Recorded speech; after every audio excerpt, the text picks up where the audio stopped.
The rain-slicked pavement of Seattle's Pike Place Market gleamed like shattered glass under the relentless drizzle, and Harvey Harper slammed his fist into the brick wall of the alley behind the fishmonger's stalls, the impact sending a jolt of pain up his arm that felt almost good, almost like justice. "You bastard," he whispered through gritted teeth, his breath fogging in the chill November air, the words aimed at no one but the ghost of the man who'd haunted him for a decade. Blood trickled from his split knuckle, mixing with the downpour, as the memory crashed over him. Wyatt's smug grin at their father's funeral, the way he'd stepped in like he owned the eulogy, claiming a piece of Harvey's grief as his own. It wasn't just the inheritance or the family cabin in the Cascades that Wyatt had maneuvered away. It was the way he'd always done it. Quiet, calculated, stealing the light without ever raising his voice. Harvey wiped his hand on his jeans, the denim dark and worn from too many shifts at the harbor warehouse, and pulled out his phone. The screen lit up with a text from his boss. "Shift starts at 6. Don't be late again." He shoved it back in his pocket, ignoring the ache in his chest that had nothing to do with the cold. 10 years since Dad's heart gave out on that fishing trip, and Wyatt had waltzed back into town like nothing had changed, like he hadn't vanished right after high school to chase some Wall Street dream.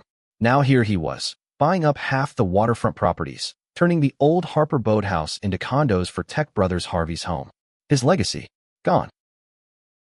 He trudged toward the bus stop, the market's neon signs blurring into streaks of color, when a sleek black SUV pulled up curbside, its headlights cutting through the mist like accusatory fingers.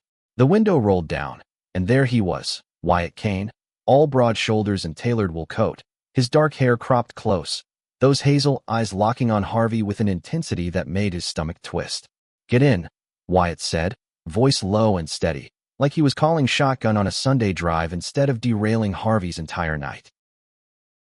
"Fuck off," Harvey spat, turning away, but Wyatt was out of the car in a flash, his boots splashing in the puddles as he rounded the hood.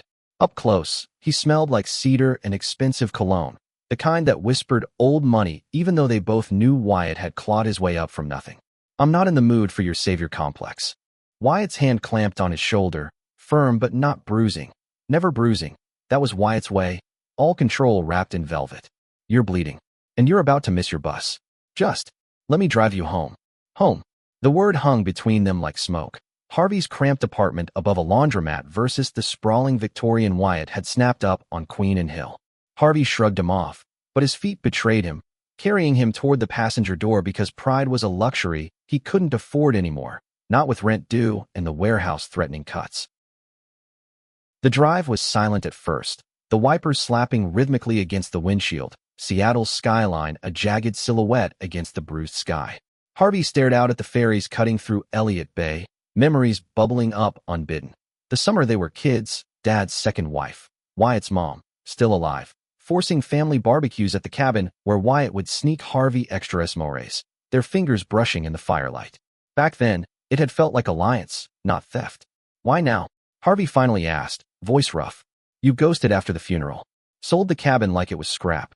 What's the play here, Wyatt? Guilt trip before you gentrify the rest of my life." Wyatt's knuckles whitened on the wheel, but his face stayed calm, that infuriating Kane poker mask. "It's not a play. I heard about the layoffs at the docks. Thought you could use a hand." A hand. Like Harvey was some stray pup Wyatt could toss a bone to. He laughed, bitter and sharp, the sound echoing in the leather-scented cabin. "Yeah, well, the last hand you offered Dad was signing over the deed to you. Don't pretend this is charity." The SUV jerked to a stop at a red light, and Wyatt turned, his gaze stripping Harvey bare. "You think I wanted any of it? The cabin, the money, none of it was for me." His voice cracked, just a hair, enough to make Harvey pause. But then the light changed, and Wyatt accelerated, jaw set. They pulled up to Harvey's building, the neon vacancy sign flickering like a bad omen. "Get some rest," Wyatt said, softer now. "We'll talk tomorrow." Harvey slammed the door harder than necessary, the rain swallowing his footsteps as he climbed the stairs. Inside, the apartment was a tomb of takeout boxes and unpaid bills, the single window fogged with his breath. He stripped off his wet shirt, catching his reflection in the cracked mirror, lean muscle from hauling crates, but hollowed cheeks from skipped meals. 28 and scraping by, while Wyatt built empires. He collapsed onto the futon, the springs groaning under him, and closed his eyes. But sleep didn't come easy. Instead, it brought dreams of Wyatt's hand on his shoulder, warm and insistent, stirring something dangerous in his gut, a heat that had no business there, not for the man who'd taken everything. Morning broke gray and unforgiving, the kind of Seattle dawn that promised more rain. Harvey dragged himself to the warehouse, the foreman barking orders about efficiency metrics while the cranes groaned overhead, loading shipping containers like mechanical behemoths. His mind wandered, replaying Wyatt's words, the crack in his voice. By noon, his phone buzzed again, not the boss, but an unknown number. Lunch at the market. 1 p.m. W. He should have deleted it. Should have blocked the bastard years ago. But curiosity, or maybe masochism, had him there at 1:45, nursing a black coffee at a corner table, watching the tourists haggle over lavender bundles. Wyatt arrived on time, of course, sliding into the seat across from him with a paper bag from the bakery down the pier, fresh sourdough and smoked salmon, the smells twisting Harvey's empty stomach. "You didn't have to," Harvey muttered, but he tore into the sandwich anyway, the flaky bread crumbling under his fingers. Wyatt watched him eat, something unreadable in his eyes. "You look like hell, Eli. When's the last time you slept?" "Don't call me that." The nickname from their teen years, when Wyatt would ruffle his hair after a pickup basketball game, their bodies colliding in ways that left Harvey flushed and confused. He swallowed hard, focusing on the salt of the salmon. "What do you want, Wyatt?" "Really?" Wyatt leaned back, his coat draped over the chair, revealing a crisp button-down that hugged his chest just right. "To fix things. The cabin. I didn't sell it for profit. Not all of it." He slid a folder across the table, manila and worn, stamped with legal seals. Harvey flipped it open, scanning the pages. Deeds, appraisals, a trust fund in his name. The numbers blurred, enough to cover a down payment, maybe even buy back the boathouse if the market didn't tank. "This is bullshit," Harvey said, shoving it back. "You think a check erases 10 years? Dad's will. You fought for every cent, said I was too unstable after Mom left. Remember that? In front of the lawyer, like I was the family fuck-up." Wyatt's face tightened, a muscle ticking in his jaw. "You weren't unstable. You were grieving. And I." He cut off, glancing around the bustling market, the chatter of vendors a distant hum. "Look, I made choices back then. Bad ones. But they were to protect you." "Protect me?" Harvey's laugh was hollow. "From what? Loving a father who barely knew I existed after your mom died? Or from watching you play the golden boy while I hustled odd jobs to pay for community college?" The words landed like punches, and for a second, Wyatt looked gutted, his hazel eyes darkening. He reached across the table, fingers brushing Harvey's wrist, electric, unintended, and Harvey jerked back, heat flooding his face. "Don't," he warned, voice low. But Wyatt didn't pull away immediately, his touch lingering like a question. "I'm sorry," Wyatt said finally, the words heavy. "For all of it. Meet me at the cabin this weekend. Just us. No lawyers, no strings. Let me show you." Harvey wanted to say no, to walk away and let the rain wash the memory of that touch. But the folder burned a hole in his jacket pocket, and the what-ifs whispered louder than reason. "Fine," he said. "But if this is another con, Wyatt, I swear." "It's not." Wyatt stood, tossing cash on the table. "Saturday dawn. I'll pick you up." As he walked away, blending into the crowd, Harvey felt the pull, a tether he thought he'd severed long ago. The cabin. The place where they'd first fought, first laughed, first shared secrets in the loft under starlit beams. The place where, at 17, Harvey had almost kissed him during a thunderstorm, the air thick with ozone and unspoken want. He shook it off, crumpling the wrapper, but the ghost of Wyatt's fingers on his skin followed him back to the warehouse, a promise or a curse he couldn't yet name. The drive to the Cascades was a blur of evergreens and mist-shrouded peaks, the SUV's heater blasting against the chill that seeped through the windows.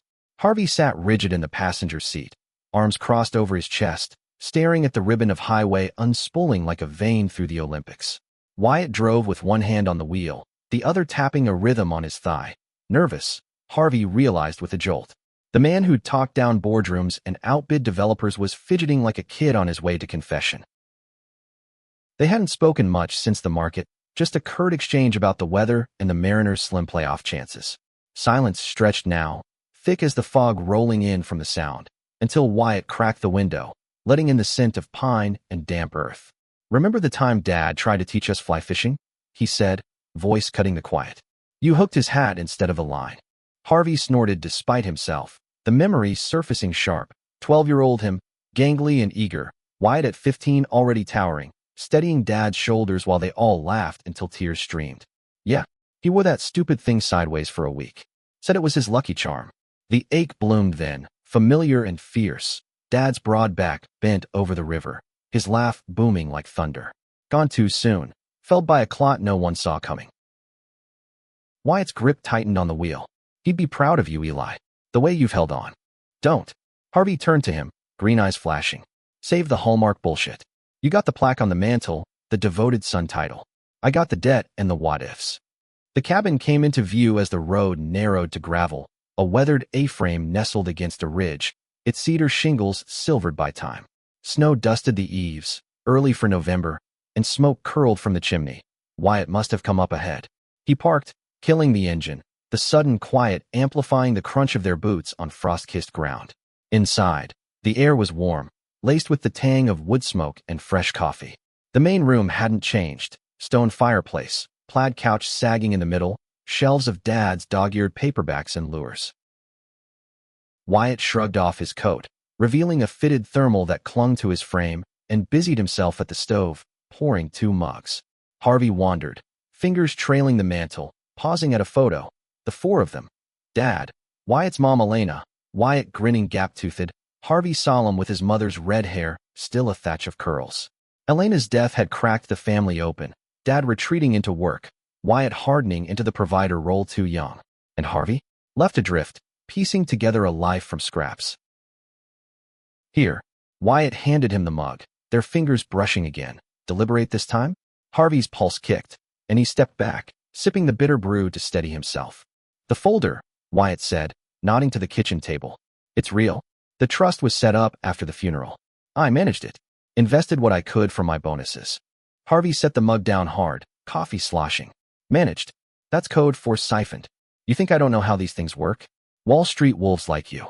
I quit, Wyatt interrupted, the words dropping like stones. Harvey froze. 6 months ago. Burned out.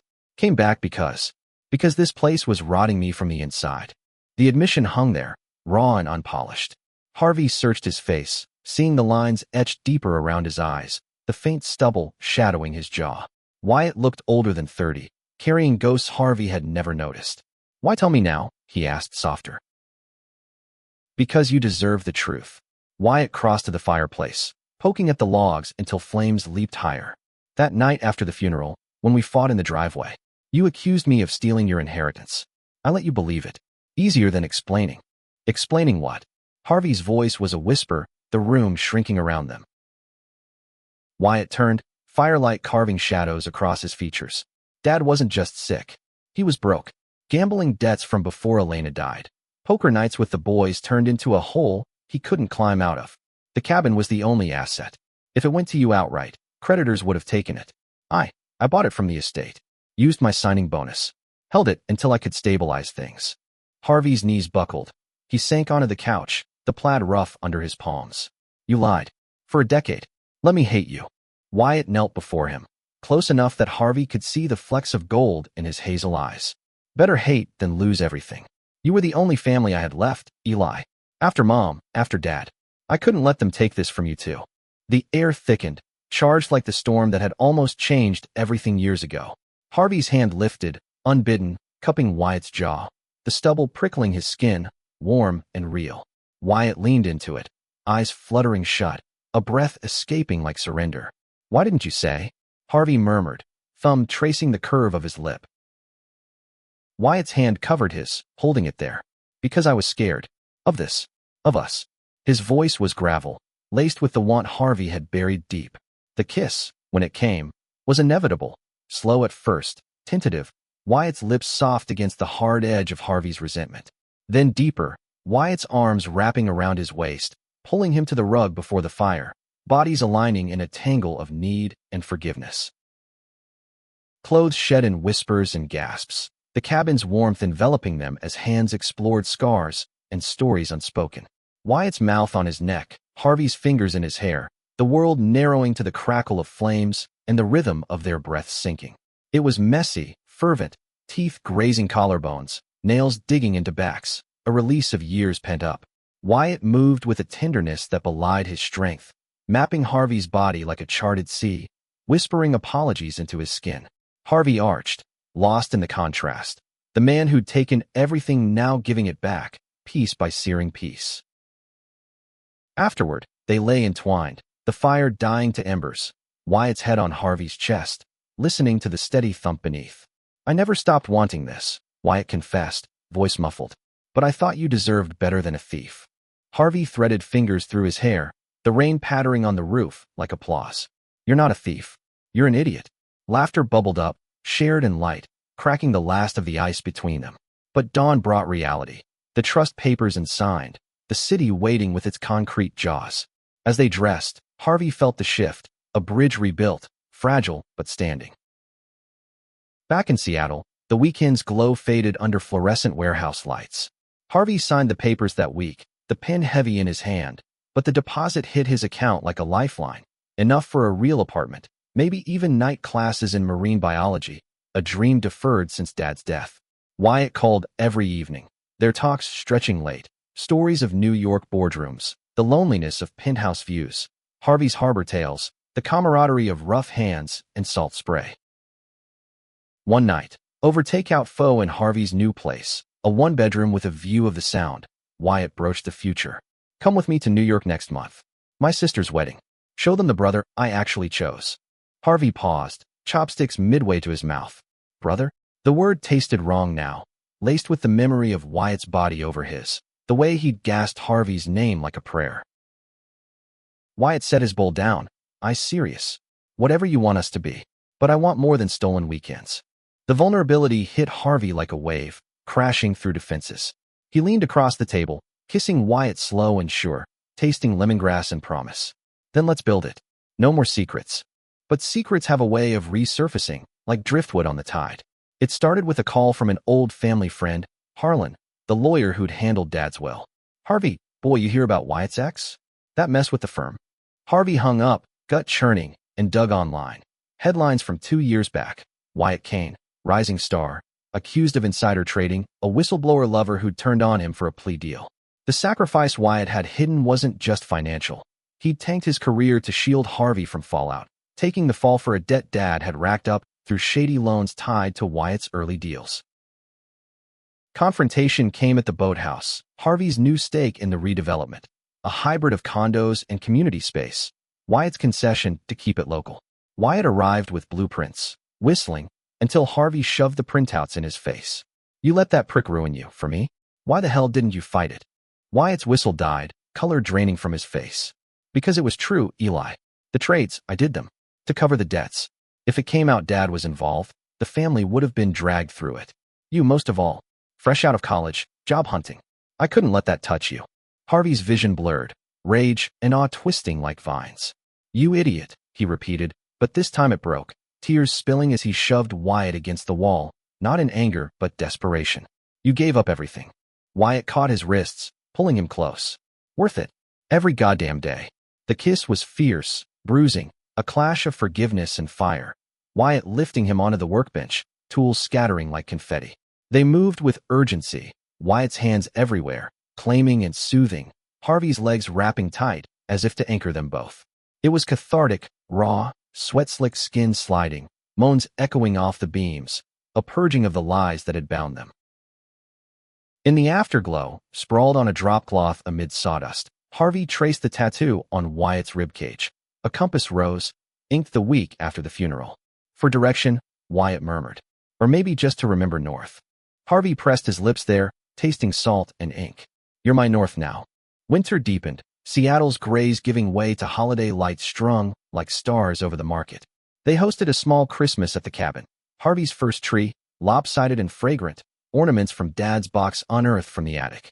Wyatt hung the star, standing on tiptoe while Harvey teased from below, their laughter filling the space Elena's ghost had once haunted. But peace is fragile, and cracks showed in the new year. Wyatt's past circled back. The ex, Marcus, a slick attorney with a grudge, filing a civil suit over stolen assets, dredging up the trading scandal. Reporters sniffed around the boathouse project, whispers of corruption tainting Harvey's name by association. "It's nothing," Wyatt insisted over dinner, but his eyes were shadowed, the old mask slipping back. Harvey wouldn't let it. He lawyered up with Harlan, countersuing for defamation, turning the spotlight on Marcus's manipulations. Nights blurred into strategy sessions, Wyatt pacing the apartment, Harvey pulling him down to the couch, grounding him with touches that turned heated, slow explorations by lamplight. Wyatt's vulnerability laid bare as Harvey kissed away the tension, their bodies a sanctuary. The climax hit in March, court date looming like a squall. Marcus ambushed them outside the courthouse, camera flashes popping like gunfire. Wyatt Kane, still hiding behind family. He sneered, but Harvey stepped forward, arm around Wyatt's waist. He's not hiding. He's home. The judge dismissed the suit weeks later, frivolous, baseless, and Marcus slunk away, tail between his legs. In the cabin that night, rain lashing the windows, they celebrated with whiskey by the fire, Wyatt's head in Harvey's lap, fingers intertwined. "You fought for us," Wyatt said, voice thick. "We fought," Harvey corrected, bending to kiss his forehead. Together. Spring thawed the ridges, wildflowers blooming along the trails they hiked hand in hand, Seattle's pulse syncing with their own. Harvey enrolled in classes, the boathouse groundbreaking a ribbon cutting with local brass and Wyatt's quiet pride in the front row. They built a life. Mornings tangled in sheets, evenings on the balcony watching ferries glide, conversations deepening into dreams. Wyatt consulting on ethical investments, Harvey eyeing a harbor master's role.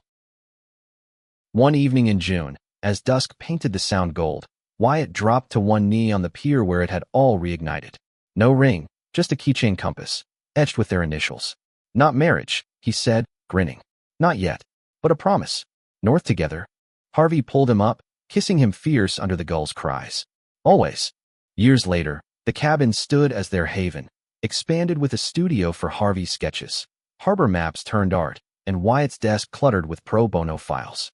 Scars faded, but stories lingered, told in quiet moments. The sacrifices, the thefts that were gifts in disguise. In a world quick to judge, they chose grace, compassion over conquest, identity forged in love's unyielding fire. Freedom wasn't taken, it was claimed, one honest step at a time.